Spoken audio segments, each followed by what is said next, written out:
Welcome to Menopause, Marriage and Motherhood, a podcast that's all about changing the way we view midlife and bringing the conversation about menopause out into the open. Each week we share stories, experiences and inspiration. We talk to experts on how to best navigate this time of life and find out how other people have not only survived but thrived through this time. I'm your host, Karen O'Connor. Hello and welcome to today's episode. I am so delighted to have Marc Nuss from Destiny Rescue back with me again. Welcome, Marc. Well, thank you so much for having me back again. I really appreciate it. Thanks so much, Karen. Really appreciate it. It is such a long time since we managed to get together, and I apologise for that because the work that you do in Destiny Rescue is something that when I first heard about it, I actually thought, is this a bit of a scam? Like, that can't be actually happening. And then you started sharing about what your charity actually does.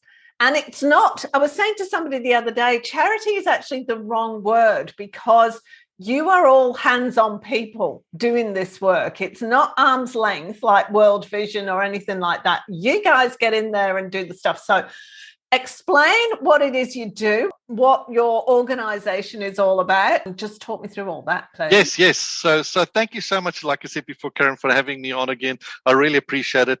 For those that don't know about Destiny Rescue, I'll just give a quick little introduction. We got started over 20 years ago by a gentleman called Tony Kerwin, who, as the story goes, overheard two guys bragging about the fact that they got offered, actually it was two girls, to have sex with and do whatever they want to. And when I say girls, children. And that really rocked his world. And he started investigating it and realized what a big problem it is. The World Labour Organization in their 2016-17 report had worked out that about 1 million children were caught up in sex trafficking alone. And so it's the illegal sex industry is, just a little bit of facts, is a $99.5 billion a year industry. So you take Coca-Cola and Warner Brothers and a few and throw their profits together, you'll maybe get to that number. And also, according to the World Labour Organization, their report shows that about 73 to 74% of all children trafficked in the sex industry is in the Asia Pacific Rim. So, and those are the countries we really focus on. So what we do as Destiny Rescue, we learned on, like I said, going for 20 years, we worked out very quickly that we've got to go where these children are. If they had a way of saying, here I am, please help me, they would have received the help. But all their cries, their calls out goes on deaf ears. So we learned very quickly, we've got to go where they are. And a lot of this demand for children in the illegal sex industry has been created by this sex tourists that come in from all over the world. So we learned very quickly, we've got to go undercover, act like we're sex tourists, go into bars and brothels and every dingy dark hole we can find, looking for these children that have been trafficked into those places. And then once we find them in those places, we actually rescue them out of them, take them to our rescue centers where they get trauma counsel, medical help, and then we set them up on individualized pathways of freedom. So sorry, my dog's just barked in the background. That's the joys of doing it from home. So once they're in our rescue centers, like I said, they get medical help, trauma counsel, and also individualized pathways of freedom, which includes education and vocational training, because we believe we've got to set them into a point where they can be in a place where they can choose their own destiny, not the one they were railroaded into. So for us, it is the rescuing of the actual children out of those dark holes is just the start. That's the start of their journey. And just to give a bit of a background, in 2011, we drew a line in the sand and said, all right, we're going to start counting from 2011, because up till then we were so busy expanding, growing, and we realized we weren't really keeping clear records. So we thought, okay, make it 0 from 2011. We're going to start counting. And then so from 2011, like I've got the figures right here, the latest figures. So I'm just going to look down because I get a report every week. So far, we've now rescued 7,868 individuals since 2011. And this year alone, we're sitting at 2,066 rescues. And so to put that also in context, we had actually budgeted to rescue 1,283 for this year. So we're already over by 161%. of our what we had targeted to rescue this year. And that is because people think COVID, all right, so that means not a lot of tourism happened during COVID, especially sex tourists flying in from all over the world. But when COVID happened, we initially thought the same thing. But what it is these traffickers would actually be brilliant businessmen if they had a legitimate business. And they adapted their models that quickly that they could still utilize the trafficked children and still keep on trafficking children during that period. And so we had to adapt. Last year, we rescued 751, but we adapted so well that, like I said, our numbers are just for this year's 2,066 rescues from 751 last year. We offered all our permanent undercover guys if they wanted to go home and to their families when COVID hit, and they all said no. They said, these children get a chance to go home, so why should we? So that's it, very short. We do so much more, but that's a very short what we do. It's one thing I want to highlight, because I know the stories because I've spoken to you. Yeah, it's not a matter of walking into some bar in, say, Thailand and saying, "Oh, that's a child. Give me a hand. Let's go this way." Yeah. It's nothing like that, is it? No. Tell me just briefly what happens, because it's dangerous for you as well as the child, isn't it? Yeah, so our guys very early on, because there was no manual written on, like I said, we started over 20 years ago. So we basically learned, our guys learned as they went. And in the early days, there were knives pulled out and a whole bunch of stuff. So learned very quickly. So learned a lot of lessons what not to do. So it was like, okay, don't do that ever again. All right, that goes on our manual.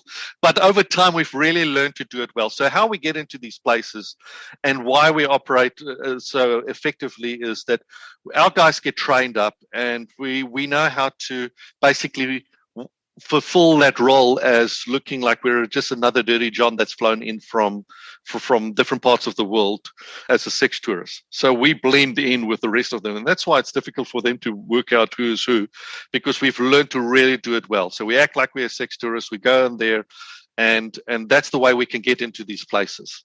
So now we've got that we're in certain countries that I can't mention, because certain of our countries, if you go on our website, you'll see we mention clearly we're there. And then there's certain countries we don't mention purely because of political sensitive reasons. They don't like us drawing attention to it. But for example, we've got some of our local staff that will go into certain areas. For example, we've got in one of these undisclosed nations, we've got a thing called temple prostitution. So temple prostitution, although that country will clearly say that we've made it illegal, it's illegal in writing, but a lot of times not in practice. And what happens, children from as young as 4 and 5 years old basically get pushed into that. And so us as Westerners can't go in, obviously, as sex tourists into those places. But our wonderful local staff will actually go in and find these children and rescue them out of those places as well. So, but yeah, that's how we get in. We've learned to really play the part and play it well to get into these places. And then once we find a child, we'll then quietly offer them that we want to rescue them. And 99.9% say yes, because of where they find themselves. One example, one of our managers in one of our countries, one of the stories that stands out for him, and I might have mentioned it before, but he was involved in rescuing this 14-year-old girl. And once she got rescued, so she was so elated with her rescue. But then suddenly she spun around and just looked him straight in the eyes and pointed her little finger in his face and said, "Where were you? Where were you 4 months ago when I was calling out for help, when I was crying for help? Where were you?" And that really stuck with them, because a lot of these children do cry out for help, but it falls on deaf ears. And that's why we go where we go and do what we do to rescue these children out of those places. How difficult is it sending them back to the families? Because I know from the conversations we've had previously, some of the children, it's just been entirely accidental that they've ended up there. And some of the children, it's to do with the families, isn't it? So what we do is we've got in our rescue centers, we've got social workers and community workers, and our community workers will actually when the child comes to the rescue center, they'll actually be interviewed, and out of that we'll find out how they got there. And then we'll also our community workers will follow up to make sure were the parents involved in the actual trafficking or not. Unfortunately, I would have loved to say right here, no parents are involved, but unfortunately there are. So that have kind of sold their children. So we find out whether there's abuse at home and whether it's safe for the children to go home. And that's for children that want to go home. So a lot of children, once they were, if they were sold off by their parents or some loved one, that they don't want to go back anyway if there was abuse there. So that's quite easily. But the ones that said, no, we want to go back home, and the parents went, well, we'll still check. And if it looks like it's safe, we'll actually get them then there. And the one thing I just want to also let yourself and your viewers know as well is that we never tell the parents that if a child is going to be reunited with their parents, we never tell the parents where we found the child, because there's certain communities that will actually reject the child, and even family members will reject the child if they find out where we found them or what they were doing, even if it wasn't their fault. Like we had a case like where one child was, we rescued her, and her brother actually, when he found out what had happened to her, not her fault at all, put out a hit on her to get her taken care of so that they can protect the family name. So we make sure we never divulge. We just say we're an organization that the child needed some help, and that's how we get there. It's up to the child whether they want to share whether they what they were found into. And also, those that want to go back home, we'll get putting like a stipend in place where, like maybe for viewers that don't know, a lot of times these children find themselves in trouble because they went looking for work. Their family was under financial pressure, so we'll help with a stipend. And there's different cases, obviously, from all the individual ones. Everyone's on their own individual journey. But we'll offer a stipend, and then part of the conditions of that is that the child goes to school. So it's to help the child break that cycle as well. And also, in our centers, we've also got different ways where we help them with vocational training. So that we help them with vocational training so that they can be in a place where they can actually look after themselves and their families. Like for instance, we've had girls where we train them up to become in-house with in some of our rescue centers. To become beauticians. So the beauticians it's like a beautician school, if you want to put it there. But when we say beauticians, it's not like the beauticians we have in the Western world. So we train them up to become hairdressers, to do makeup and pedicures and manicures, and they go through the course. And once they've gone through it and they know what they do and they're ready to run their own little business, we'll actually give them all the equipment to start up with, and they'll go back to their village if it's safe for them to do that and start up their own little business. And like we've got different cases, but like the one story stands out where we had these two sisters that were trafficked together, and we found them. Usually they'll split them up, but we found them together where they went through the beautician school. They went back to their village and they set up their own little beauty salon. And when I say beauty salon, it's literally just a wooden shack, and there's a top. So if the top is down, it means it's closed. If it's on top of the roof, it's open. But the local villagers were using it, and they made a successful little business where they were feeding themselves and their family. And then we've had girls that we've helped become nurses, and you name it, so many different careers that they've ended up into. So yeah, it's quite a lot that goes into their whole journey to get them to a place of freedom. Your dog's so cute. She's running. Oh, so sorry. It's great. And I saw a child running back. So, hey, listen, this is the fun of COVID. Yeah, working from home. Yeah, totally. Right. How do you keep the children safe when you rescue them? Because that must be a really dangerous time. Have you ever been followed? Like, where are your housing shelters? Yeah, no, our places are usually our rescue centers, we take them as usually removed from the areas we rescue them from. And even in the cities where they might be, ours is kind of, some of them are kind of hidden away. People don't really know where they are. And yes, we just make sure that they're, fingers crossed, but we've never been followed that we are aware of, or the kids. And in some of our places, it's like a compound, so there's a security at the front and different things like that. So we make sure we've learned a lot of lessons along the way. So we make sure it's a real safe place for them to go. Now, I just want to put a little caveat also. Our focus is rescuing children, but we do, because somebody's asked me that in the past, we do rescue adults if we come across their path. It's just like if somebody's drowning in the ocean, you don't have a lifeguard swimming up to them and going, hey, how old are you? While they're drowning, they go like, oh, 22. Oh, too old, sorry, and turns back. So if we come across an adult that's been trafficked, we'll rescue them as well, because trafficking is illegal and wrong to force anybody to do anything, even if they're 22, 21 years old. And sometimes we'll find a 21-year-old, but she's been stuck there for 5 years. So she was trafficked as a child and never had a way to get out until we came and give her a way out. And just also maybe a little background, we've rescued, with all our figures, when you hear these numbers, we've also rescued children from, the youngest we had is, we got actually this year, was 2 8-month-old babies in 2 separate countries that we rescued. And then from that, every age up. We've rescued 2-year-olds, 3-year-olds, 4-year-olds, 10-year-olds, you name it. Yeah, I don't know what to say. I don't know what to say. And it's not just going into brothels and things. You also work at places like Borders, don't you? Yes. That never occurred to me. We try every which way to help children. So prevention is better. The ones that are stuck there, you've got to rescue them because they're drowning. They need our help. That's paramount, that we've got to rescue those that are stuck. But we try and stop those, a lot of children, before they get themselves in that problem. And so we're involved with what we call border rescues in Nepal. Nepal's surrounded by different countries, and their border is very porous, and they would do the best they can, but we've actually helped build border stations for the Nepalese government, and we've also got border stations that we work in. We don't work at every single one, but we work at quite a lot, and we work in hands with the actual border patrol of the Nepalese government. So our workers are allowed to interview people before they cross the border, allowed to go onto buses, and if they see anything funny, they'll ask those people to be removed, and then be able to take them aside and actually interview them and work out, why are they crossing the border? Is this really your uncle, or is this somebody that you've just met? And the traffickers, like in there's certain countries that neighboring to Nepal, that the Nepalese girls are in high demand because of their skin complexion and the way they look. That's different from what the people are used to in those countries.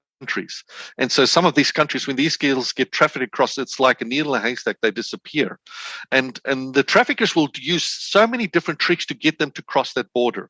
So whether it is promising them work, whether it's setting up fake profiles on Facebook, and then you've got this good-looking young guy, 16-year-old or 14-year-old, that's infiltrated the Facebook communities. Because one thing you've got to remember is, when even the poorest of poor people they'll own a mobile phone. And so they infiltrate these social media groups and act like fake profile, act like they this very handsome, and a lot of times maybe well-to-do from a rich family or whatever, and then befriend this girl and this, I love you, and all of this, oh, you've got to meet my family. And then basically they'll coax them to cross that border, and they'll tell them, if you get stopped, just tell them you're visiting a friend, or you're going to buy some stuff across the border. So they'll tell them to even lie to the border. But once we tell them, explain to them what waits for them on the other side, a lot of times they start spilling the beans and the truth comes out. And we've stopped so many girls being trafficked across.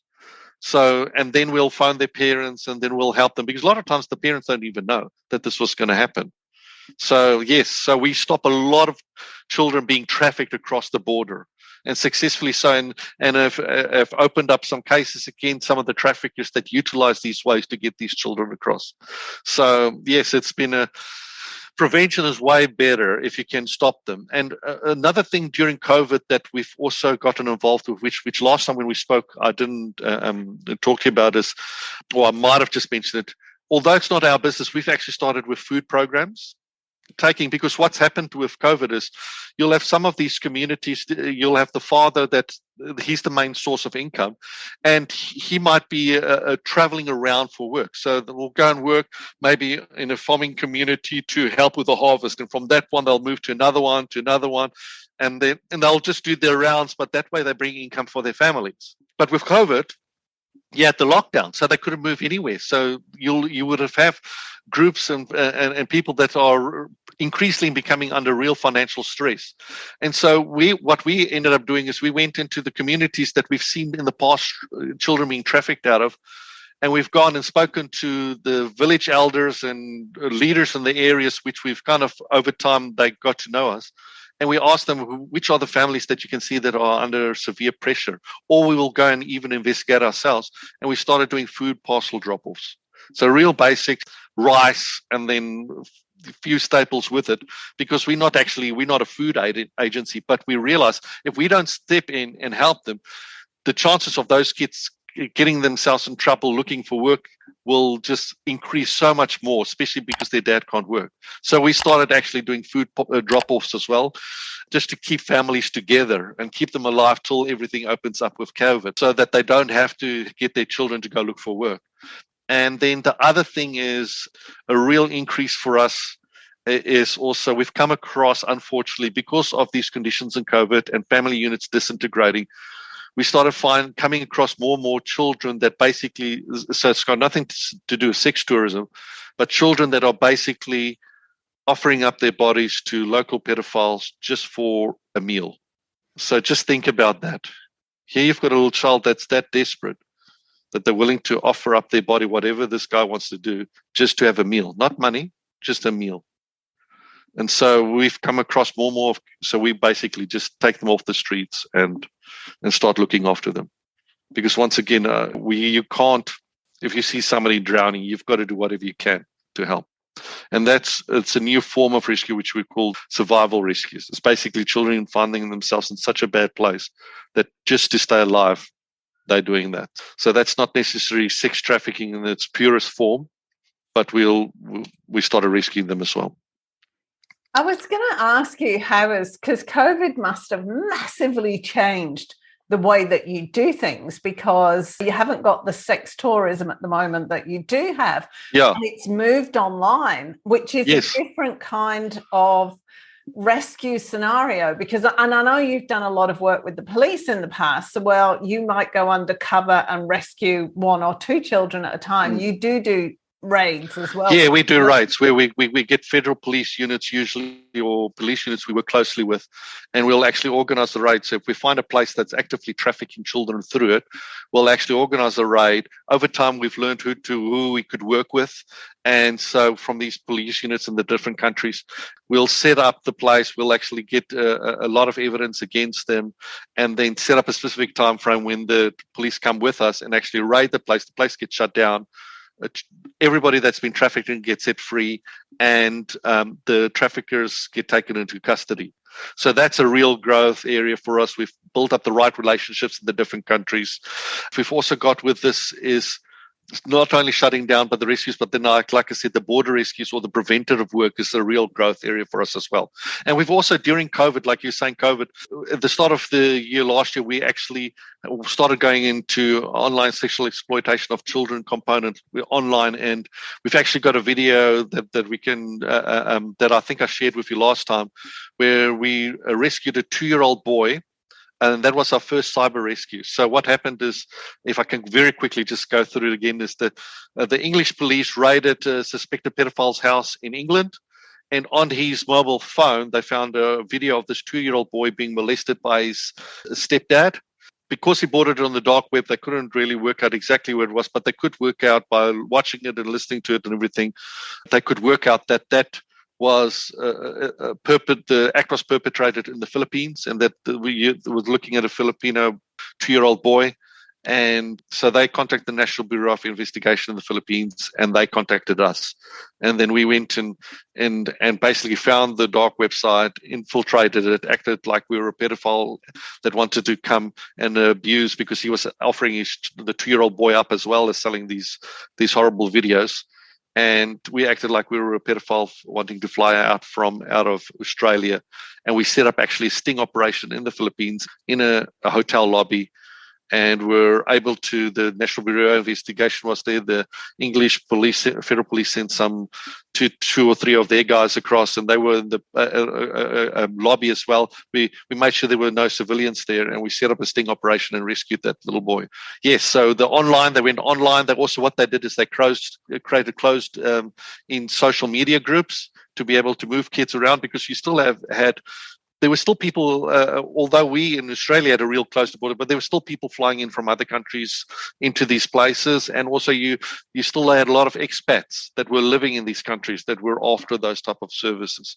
So we had to really learn how to work under the COVID conditions, but we had adapted well enough that we could keep on rescuing these children. And like I said, now we're sitting at such a high number of 2,066 just for this year alone.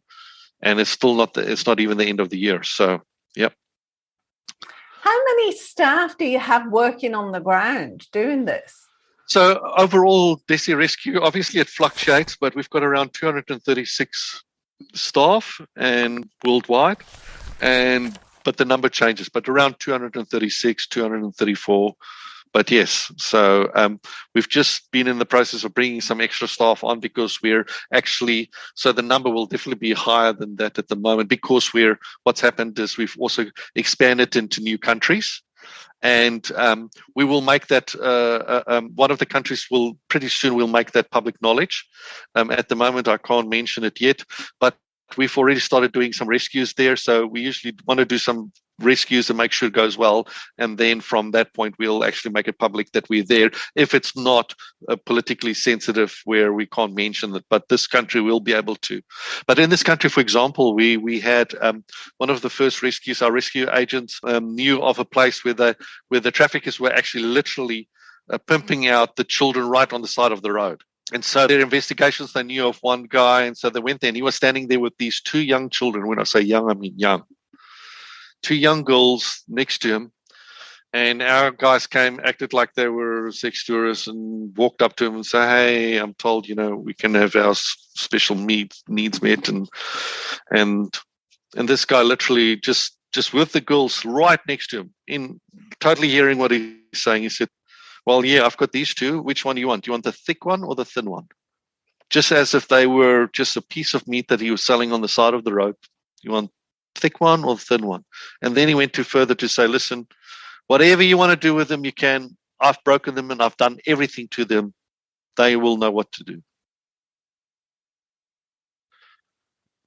Sometimes the things that we come across is unfortunately we come across. I think we see we see the real dark side of humanity in a lot of places. And for a lot of these guys, these children are purely just an object to sell. We actually created a video where because sometimes people have got to see things to really understand what we face and what we see. But in the video, our undercover agent, so we covertly recorded this. In the video, he's negotiating for this 14-year-old girl to go and abuse her and do whatever he wanted to do for the whole night with this 14-year-old girl. So he negotiates the price, and then after negotiating, they said, "Oh, do you want to buy a beer just because you're a sex tourist?" And like, "Oh yeah, sure, we'll have a beer. Thank you very much." The cost of the beer was more than the cost of that 14-year-old for the whole night. For these guys, there's no difference in selling that bottle of beer or selling that child. She's just another commodity. And that's why what happens also when these children go missing for them, and that's why sometimes we can go back to the same place, rescue a child, go back to the same place. They don't blink an eyelid if that child's gone missing. In one of our cases that still, the guys involved in it still affects them, is we had organized a raid, and when we finally did the raid, we realized there was one girl missing, one 12-year-old.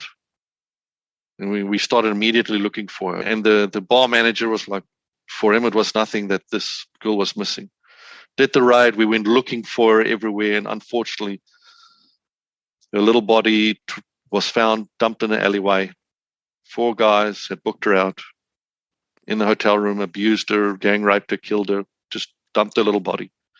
And she would have just been another little body found in the alleyway. Nobody would have blinked an eyelid, but we knew who she was. And we went looking for her and got our police help to go and look for her. And because we found her little body, it was too late for her and the horrible things that happened to her. But at least those 4 guys were stopped as they were basically boarding the plane to leave the country. Where were they from? Oh, I don't want to. Okay. I don't want. Yeah, I don't. Just in case people take umbrage because of me mentioning, they were from somewhere from the northern hemisphere, if I can put it that way. Yeah. Okay. The sex tourists, Western countries. Yeah. So sex tourists come from all over the world.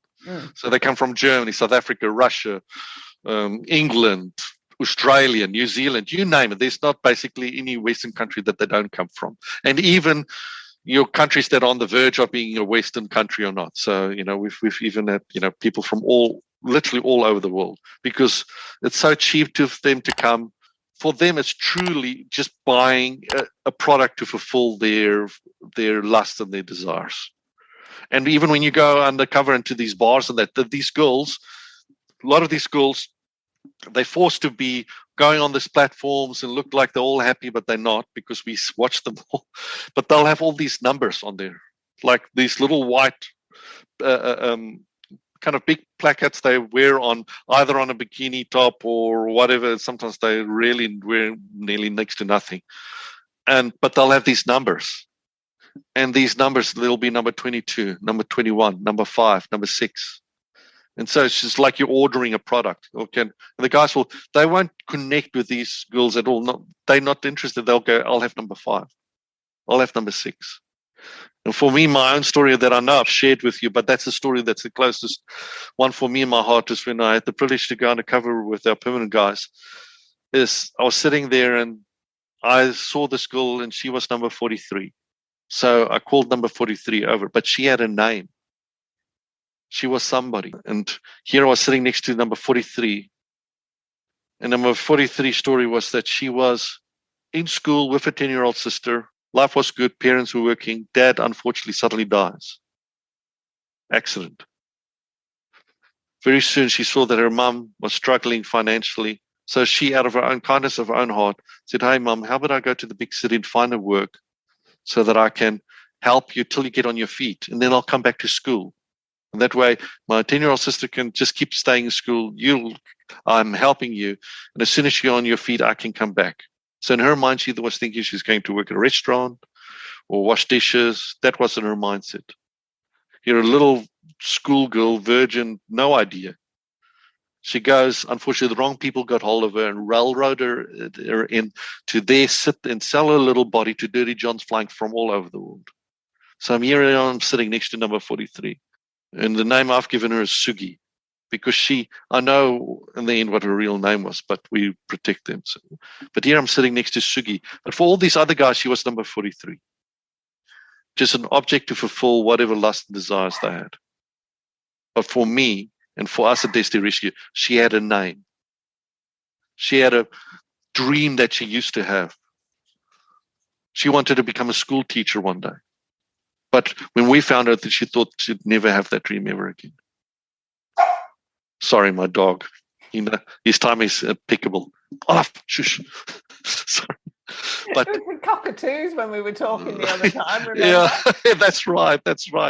Oh, my goodness. But yes, so for the bar owners, for the traffickers, for the sex tourists, for everybody involved in this, they're just a number. Just an object to sell. Think of it. Child, to have the whole night and do whatever we wanted to, was cheaper than a bottle of beer. I never thought we would be. That's the case.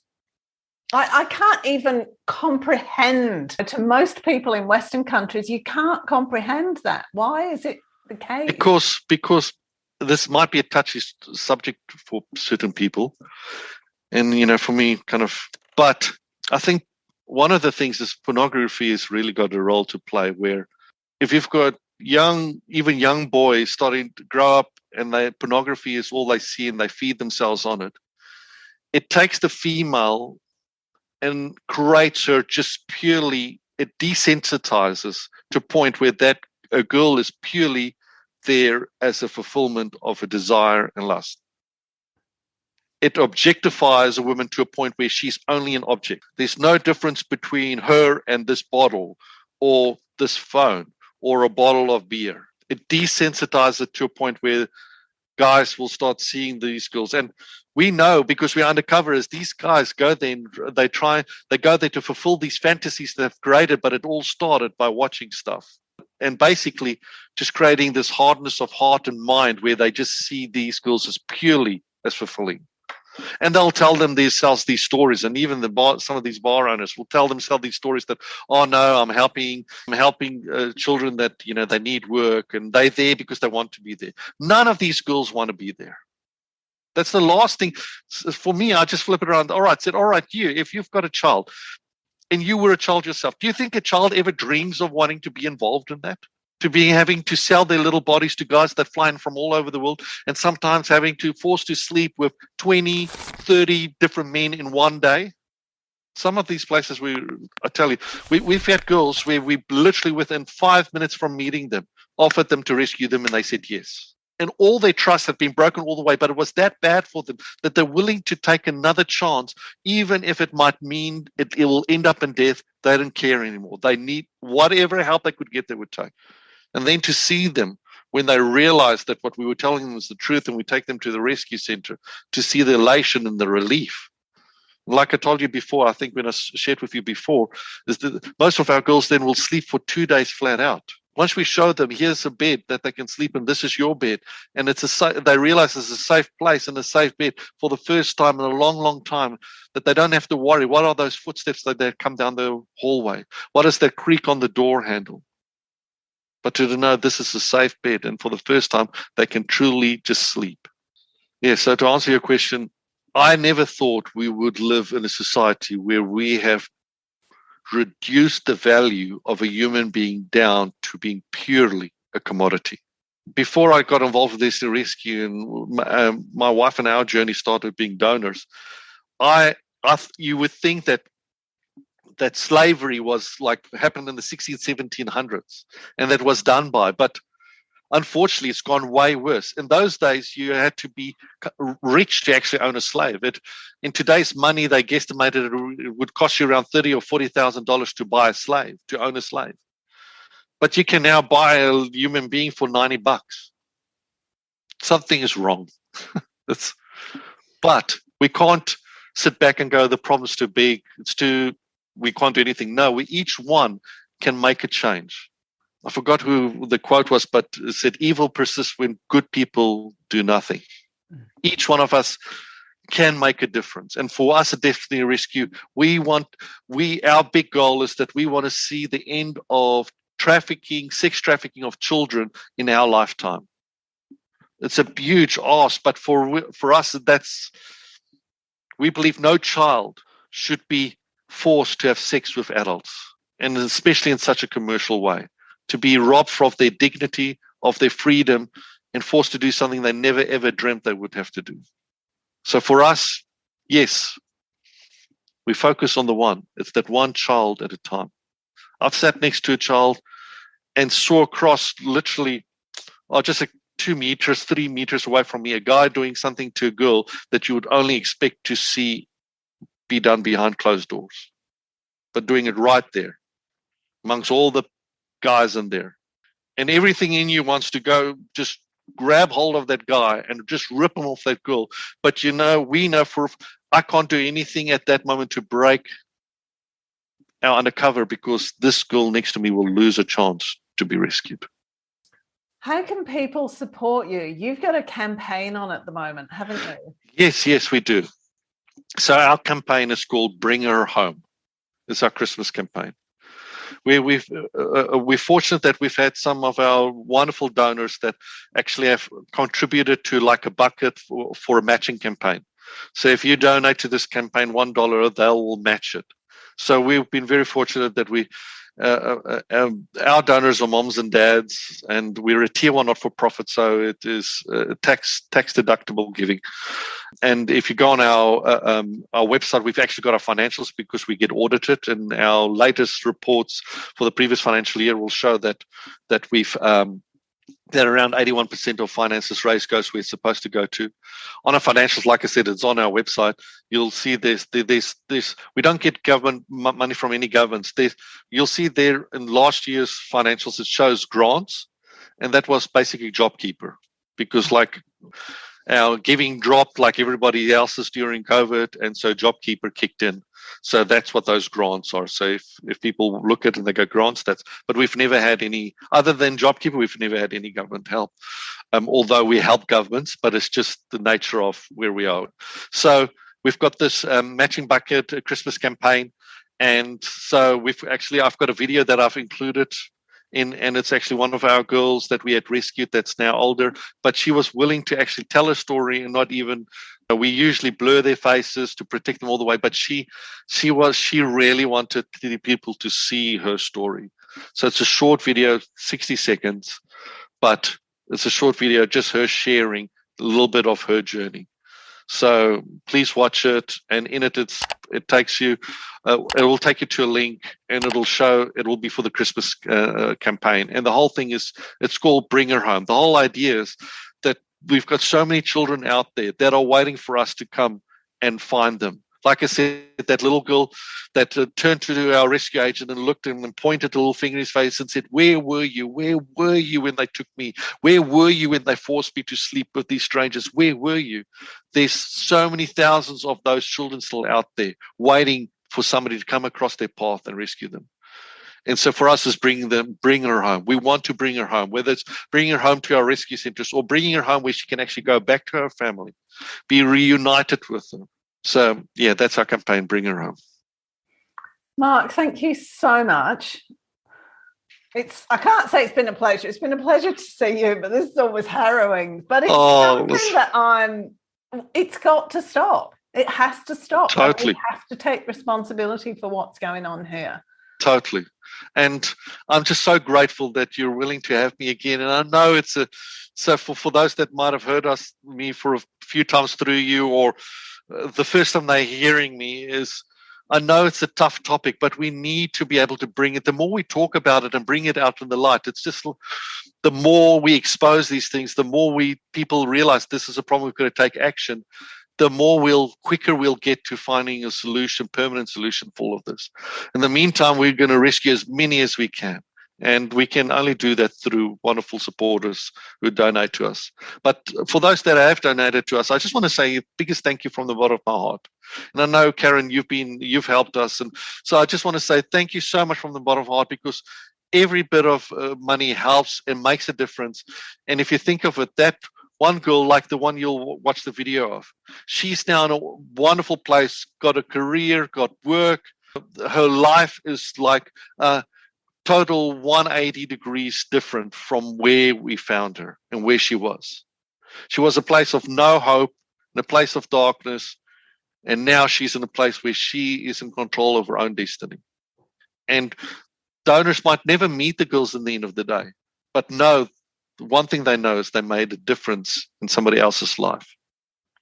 So yeah, I just want to thank you so much. I know it's a tough topic, but I love talking about it purely because I've been involved and I see where these girls end up. I've been in our rescue centers. I've met the girls that are now I met a couple of our girls that were training up to become patisserie chefs.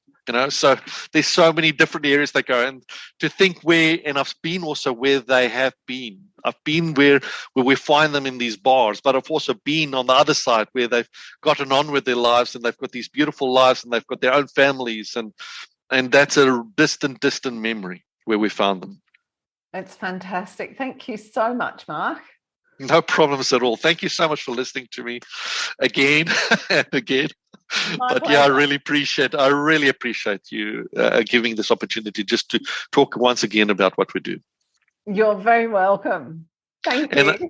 And I just wish you and your listeners and viewers just absolute wonderful Merry Christmas. May they have a blessed time, and you also with your families and your loved ones. This is awesome time. I love Christmas, and for me, it's just a great family time, and I love putting up the Christmas trees, and my wife's always going to stop me not putting in too early, and then I'm the one that probably one of the last ones that wants to take it down. It's just for me such a sweet, beautiful time. So thank you so much, and bless everybody that's watching this and listening to this, and may you guys have a wonderful, merry, wonderful Christmas. Thank you so much. You are welcome. And to everybody that's listening and watching, if you want to do something other than just spend some money in the shops, which I know the shops need it right now, but yeah. Donate to Destiny Rescue because they make a massive difference. Thank you so much. Thank you all.